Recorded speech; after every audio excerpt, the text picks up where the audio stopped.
In this tutorial, we'll learn how to define storm data when using the EPA SWMM Hydrology method.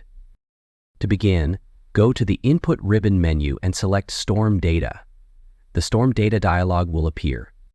In the General Specifications section for the precipitation type, there are two options: rainfall distribution and rain gauge. Select the rainfall distribution option. This panel is common to both EPA SWMM and SCS TR20, TR55 methods. In the Rainfall Distribution Specifications section, you can click the Select button to open the Rainfall Distribution dialog. This dialog shows the temporal rainfall distributions for various regions. You can also select or define a custom rainfall distribution. Select the distribution that best represents your watershed and click on the Assign button.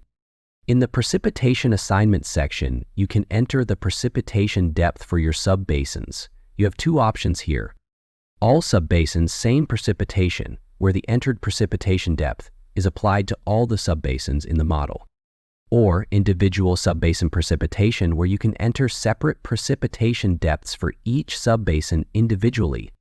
Next, let's look at the rain gauge option. You can assign a predefined rain gauge to your project. There are two options for doing that: all subbasins same rain gauge, where you can assign the same rain gauge to all subbasins, or individual subbasin rain gauge, where you can assign separate rain gauges to each subbasin individually. Once you have defined the data, you can close the dialog box.